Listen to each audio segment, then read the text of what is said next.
277, do that one next. Let's knock off the ones that have a lot of people here speaking. Let's call the people and see who's still here and wants to speak on it. Gus Pena. Matt McCoy. Bunch more down. Is Barbara Soleil here? Yes, I am. Okay. You have 5 minutes, Mr. McCoy. Is Susan Spataro here? Yes. Okay, you'll be up 10. She just went back. Sir, come on down.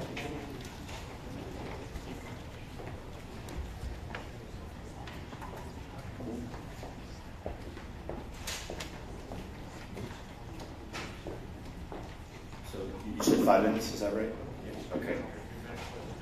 All right, thank you. Mayor and council members, thank you for the opportunity to speak here tonight. I know this is on item 77, which has to do with setting up a corporation for homelessness. I think we may have somebody with South Austin and the proposed shelter. So I am neutral on that issue, but not neutral on the issue of the homeless camping ordinance, which has really become an amazing disaster for our city. On June 17th, 17 days after this took effect, while you all were on vacation, everyone who wasn't on vacation was having to deal with the way our city has been changing. So on that day, I created a petition at saveaustinnow.com. We haven't spent 1 cent of advertising money, and as of tonight, we have almost 24,000 signatures. It is true that some of those signatures will not be from Austin residents. The change.org site does not geo-limit people who can sign, but the vast majority are from Austin, and certainly from Travis County, people who care about this city and the direction the city's going. The challenge I think here is, I understand, I don't doubt your intentions, I really don't. I understand that you wanted to decriminalize homeless existence. I certainly don't think putting homeless people in jail who are not committing violent crimes is a way to get them back on their feet. The challenge, though, is that the homeless camping ordinance has created many, many, many problems, and this is not just a downtown problem. I was at a community meeting just a couple nights ago in South Austin. Person after person after person was explaining how the homeless camping ordinance is affecting them directly. I think we're going to have a couple people perhaps talk about that in a minute. I've been in other community meetings in other parts of the city. This is simply not a downtown problem. So what are the problems with the homeless camping ordinance? Number one, there's a public safety issue. I don't have the data that the police have, clearly, but it certainly seems, if you follow the news, there's been a lot of violence in the last month, including 2 very violent attacks at the Arch downtown. And it's not just homeless people that are, I'm not saying the homeless people are the only ones that are doing the attacking. I know of at least 2 incidents where they were the victims. 3 then, yeah, I know of 2 off the top of my head. One, a firework was thrown into a tent for a homeless person, and I believe there was an attack on a transgender homeless person as well. So from a public safety standpoint, pulling our police off of their beats, off of preventing violent crime, so they're having to respond to 311 calls, to determine whether a person is lying in the correct position on the sidewalk to not be obstructive, does not improve public safety. Second, I think there's absolutely no question that this policy has been a disaster for public health. Not only does camping create litter, and police are limited. They cannot arrest someone for littering unless they catch them littering. They can possess trash, but unless they are caught literally in the act, they cannot be arrested. And this city has far more litter today than it did a month ago. And I think anyone that denies that is denying reality. They also create human waste. Anyone who camps, anyone who sleeps is creating human waste. And since now homeless people are allowed to sleep and camp in public, not here at City Hall, I'll point out, but anywhere else in public, except for city parks, they're creating human waste. And the photos and the videos that I get sent that are shared on social media that are taken in real time are shocking, truly shocking. So there's a profound public health concern here as well. Third, I don't see how this is a good policy for tourism. Our downtown is thriving, and I think we all take pride in that fact. We have people from all over the world that are coming here.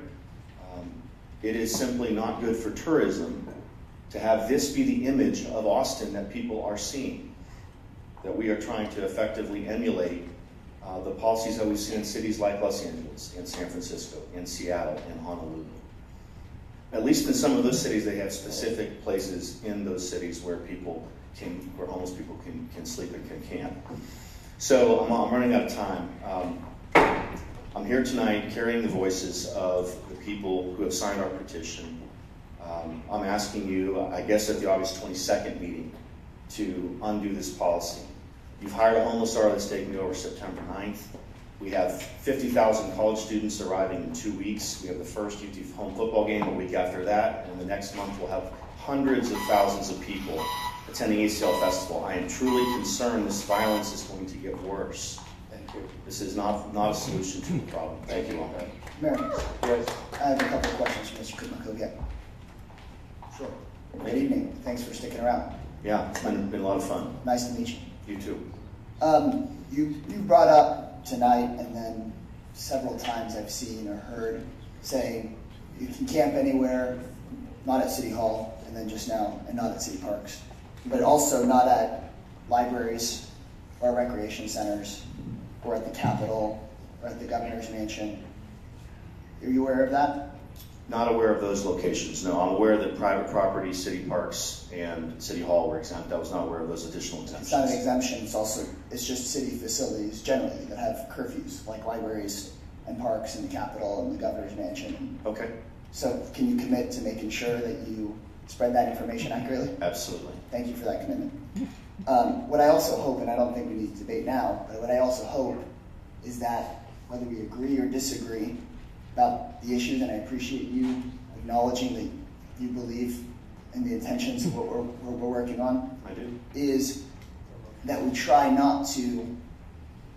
have a real debate that actually connects. When you bring up that there's going to be more human waste, I still don't quite understand how it is that ticketing or arresting someone for merely being outside reduces homelessness and therefore reduces human waste from folks if they don't have a bathroom to go to, or how that really reduces violence. And so I really hope that we don't conflate those things when I just don't understand and still haven't seen how it is that recriminalizing those behaviors is going to reduce the violence that you pointed out or reduce the health issue that you've pointed out. Sure, can I respond to that? So on the waste issue, what I would say is that the difference is now this is happening in public. It's happening on sidewalks. It's happening in, Where was it happening before? Inside their homes they don't have?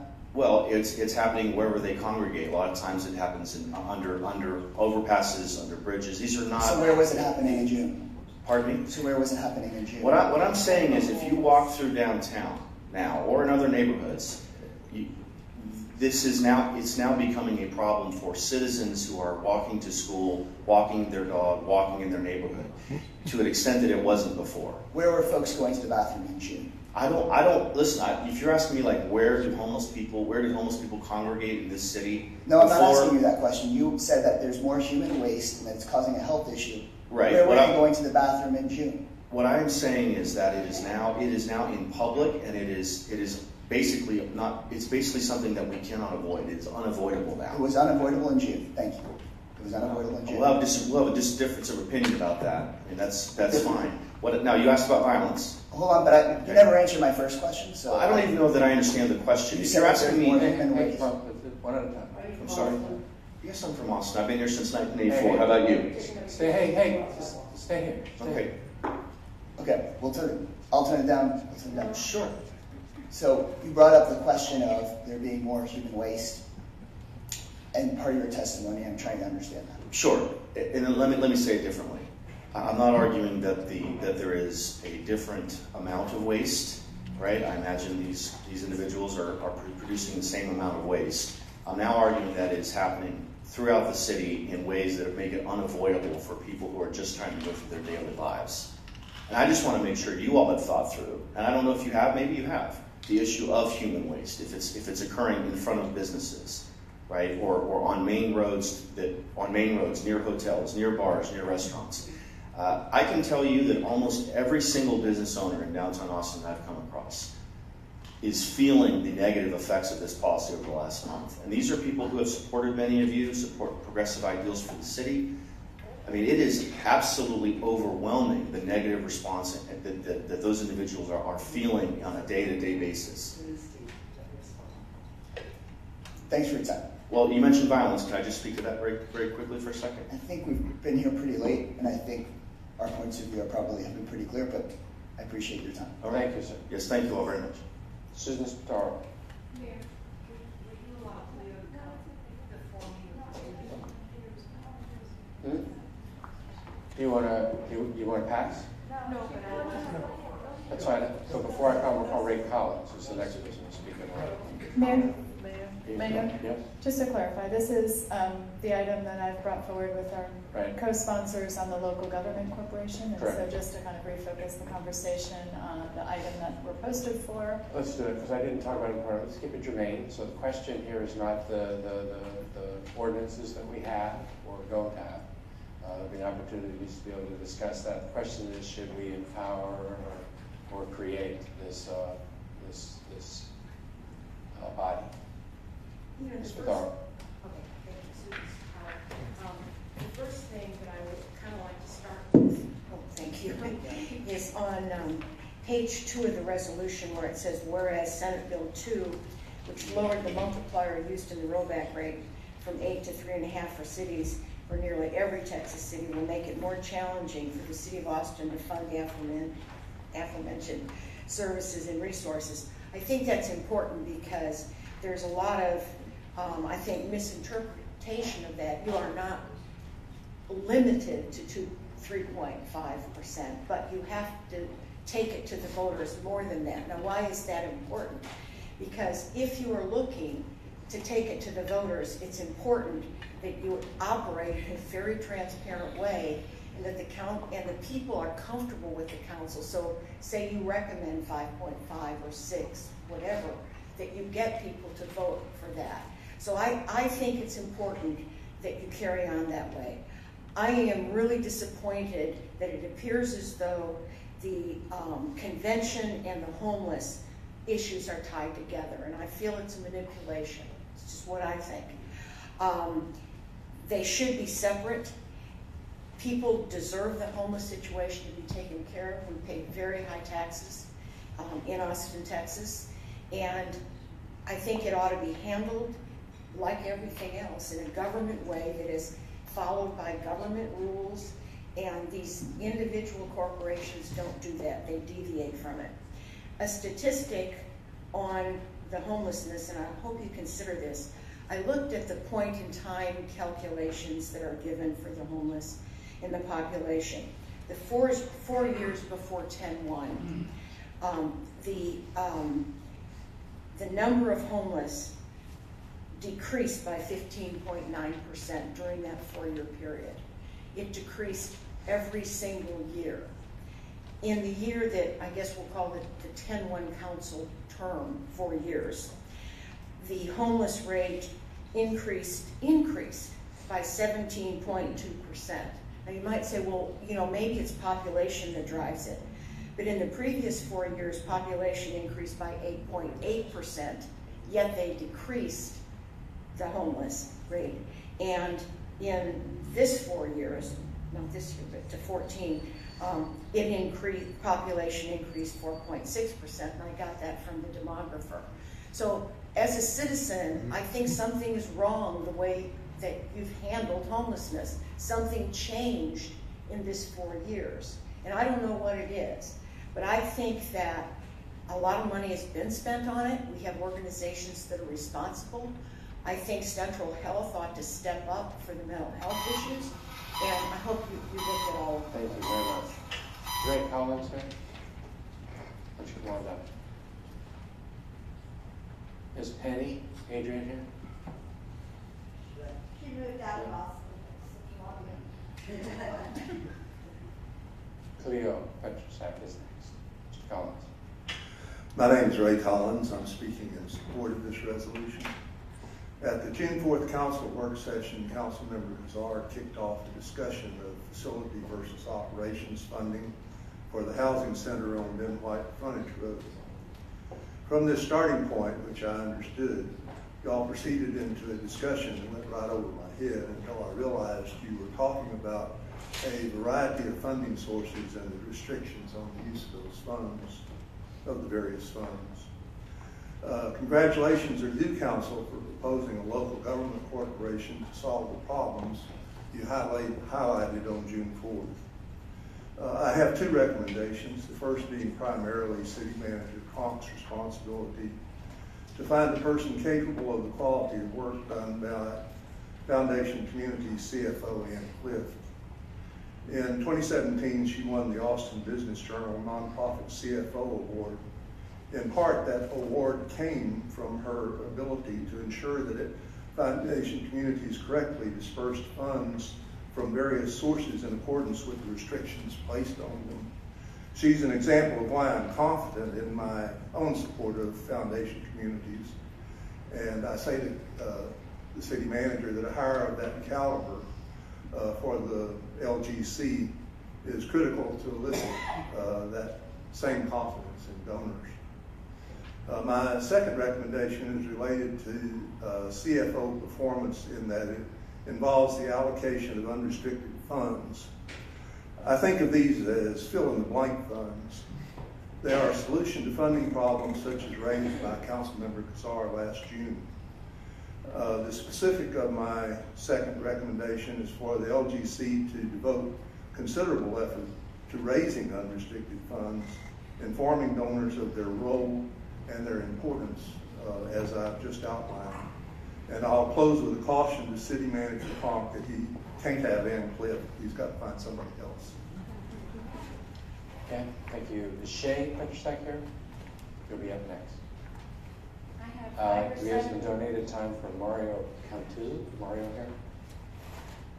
No? What about Elizabeth Healy? Okay, you have 5 minutes. I have, do I have 7 or Just 5. no. 5 minutes, thank you. Creation of a local government corporation to address homeless issues. Question mark. At the heart of this vote is transparency. Should we trust this council when their track record proves otherwise?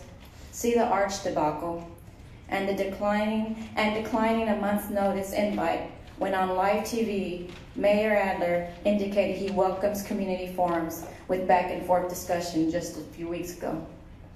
Transparency? Question mark. In a free society, transparency is government's obligation to share information with citizens. It is at the heart of how citizens hold their public officials accountable. I have met with the Hispanic community immediately next to the homeless shelter proposed location. I spoke to them in Spanish, and because you all did not involve them in any discussion from the beginning before the shelter vote, you weren't transparent. They don't trust you at all. Fear of speaking up, fear of being deported. You are showing them the needs and safety of their children does not matter to you. These 3 Hispanic predominant schools already fear the homeless encampments near them. Children have seen naked homeless men at Jocelyn, registered sex offenders, which I have documented proof of all of these things if anyone's questioning any of this, under 290 Pack Saddle Pass. They've stepped on drug needles, and so have I while I was doing a TV interview for the fire that was started right near my home, under a bridge, and seen men shooting up drugs while walking to Ann Richards School. Ann Richards School track team no longer runs around the school in the neighborhood. Ann Kitchen states this new shelter will not house those under 290 with that criminal and drug element, then adding that this 100 homeless individuals, that if they decide that they will not be good neighbors, they can just walk out of this shelter. This isn't a prison. They can leave, and where will they go?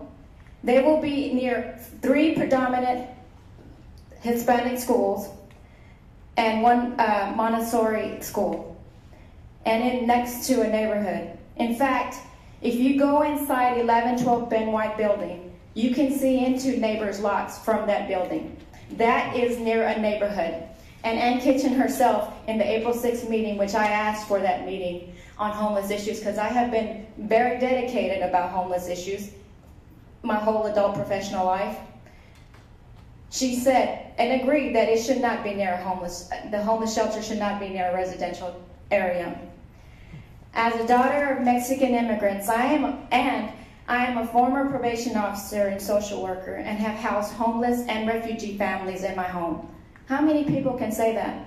NIMBYs? Okay, but I can have them in my home? Your lack of transparency and community engagement it's astonishing. This is not a political issue. As you can see, Mayor, when you were running for office, you showed up to campaign events, but crickets when I invited you to our month's meeting on Tuesday.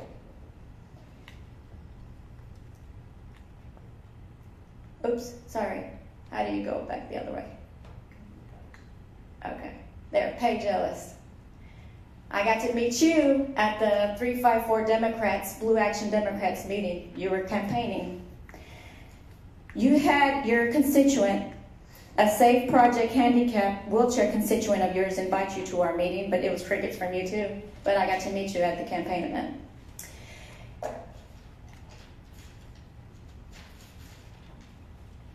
Because of the homeless camping, this handicapped person does not feel safe when she's in her wheelchair going on the streets.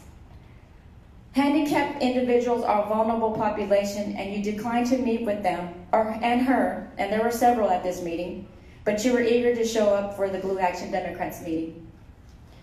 Renteria and Kesar, you said you fight for low-income housing just a few hours ago, or 6 hours, 10 hours, I don't know, I lost count. But you vote to put a shelter that can be placed anywhere in Austin, immediately next to a Hispanic predominant area, low-income housing. The fact that you don't know or don't care makes my heart ache. Qué lástima de verdad.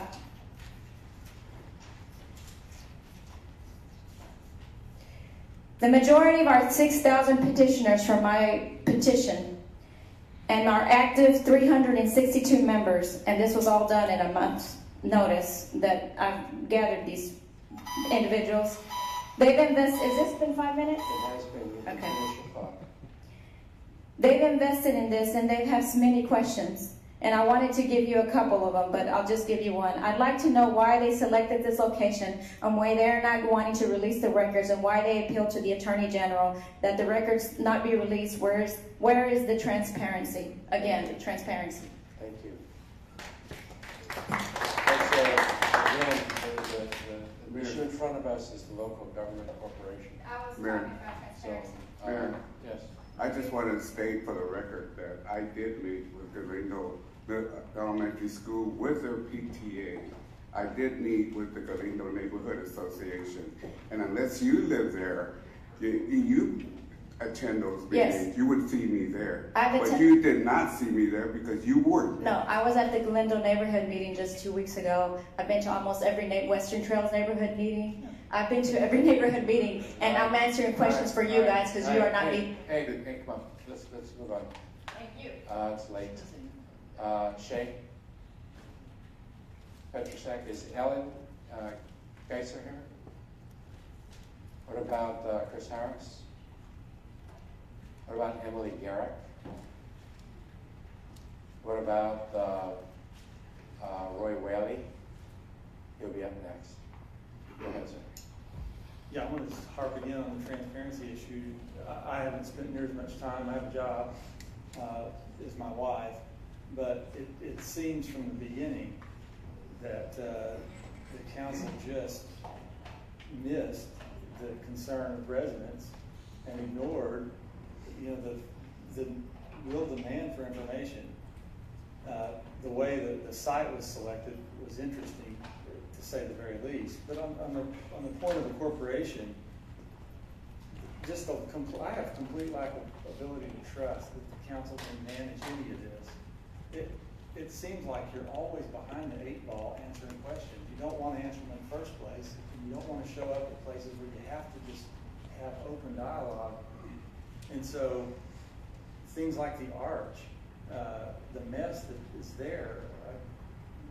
Mayor, I heard you on the news in the last week or two lamenting what should not be happening there, but there was no information about why it does happen. So you obviously agree that what's happening shouldn't be happening, but appear to be powerless to change it, which makes people like me sit and say, how in the world could we believe that forming a corporation and operating shelters could ever be done in a way that has a better outcome than what we can see in front of us? You're asking citizens to disbelieve evidence and believe more talking points. And I think that's at the fundamental heart of a lot of angst with people. And when you look at the gentleman who's stated his opposition to the change of a police ordinance, you can argue all you want, Councilman Kesar, about small details about what people do or don't understand about where someone's allowed to camp. But you either do or don't believe that your citizens know what's happening to them. If you don't believe it, then tell them you don't believe it. But don't parse words over whether or not they did or didn't make the case that you wanted them to make as clearly as you wanted them to make it. Some gentleman's just saying, I see what's happening in my community and I don't like it. I think you can trust your constituents. A lot of us voted for you. With my wife, we voted for them. So how in the world do you expect us to trust what we can see in front of us has been a debacle from the past? Just answer questions. Give us statements that have meat, not talking points. Don't tell us that on your trip to LA that what you learned was you should have acted earlier. Tell us what makes what you're going to do now different than what you've done in the past. Thank you. Thank you. After Mr. Whaley speaks, the next person is Steve Harrell. Is he here? It'd be nice. Howdy, y'all. My name's Roy Whaley. I'm a longtime environmental activist here in Austin, and I'd like to say for the record, homelessness, I'm against it. We all are. But until we find a solution, we're dealing with the issue. One thing as an environmentalist that I want to talk about tonight is that homeless folks are camping and living along our area creeks. They have no place to defecate. They don't have places to clean up. And so this winds up in our creeks. I was on a working group, pardon me, I can't recall when, 8-10 years ago, that dealt with the high fecal matter issue in our area creeks. So what I would say, in these areas where we know we have large congregations of homeless people, the city needs to put out, at a minimum, porta potties and service them. We need to make a long-term plan to have public restrooms, not just for the homeless, but for all of us. And once again, after years and years of howling about this in the wilderness like a lonely old dog, I'm going to talk about public showers. It is time for us to have public showers. And when I say that, I don't mean free showers. I mean public showers that are coin or bill or card operated so that people can stay clean. Okay, if we're going to have homeless people, let's at least have an opportunity to have clean homeless people. And it also, one of the things about the study that was done by UT several years ago showed how many wound up in our emergency rooms with infections.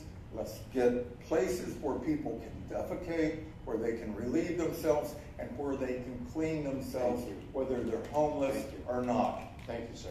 Everyone poops. You've all read the book. Mr. Harrell, you'll be next, and then after that, Jared Brackenridge. Is Jared Brackenridge here? Mayor. Yeah. If I just make one comment, I'm glad to see Mr. Whaley coming back and acknowledging that this is not a problem that was created in the last 6 weeks.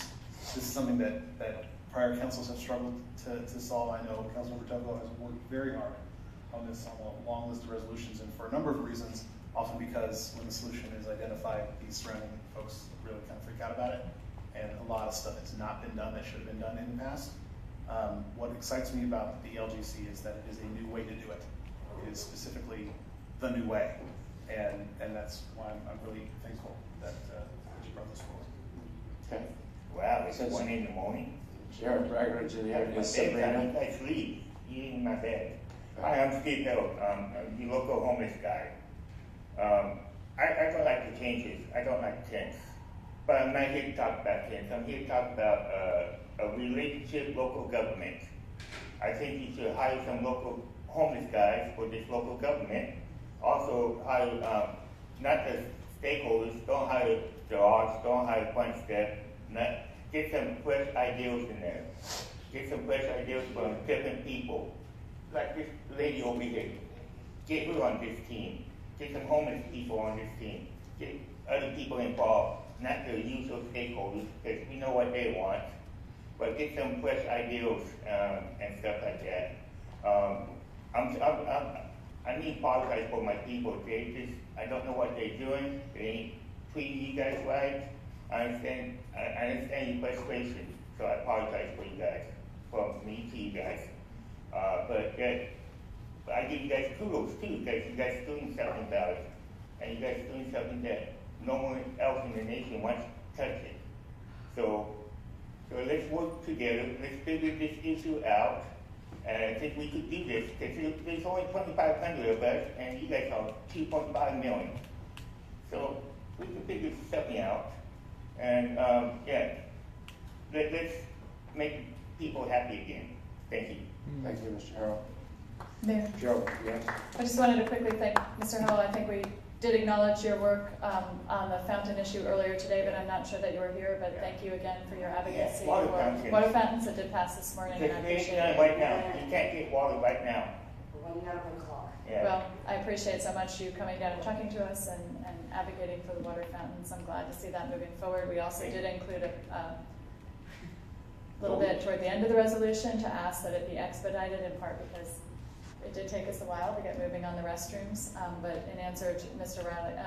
Whaley, to the issue that you raised a little bit earlier, the last report we heard on the public restrooms is that the Portland Loo has been ordered and they should be installed by late fall. So hopefully we'll. Storage lockers, right? Yep, storage is next. Yeah. But not 1,000 showers. Thank Mr. you, Whaley Joe. just added showers. Anyway, thanks very much. Joe Breckenridge is not here. What about Sabrina Bird? What about Robert Corbin? All right, those are all our speakers. This gets us back to the dais. Is there a motion to approve this item 77? So moved by Councilmember Toe. Is there a second to that motion? Councilmember Madison Harper seconds that. Is there any discussion? Take a vote. Those in favor of this item, please raise your hand. Those opposed? It's unanimous on the dais. Thank you.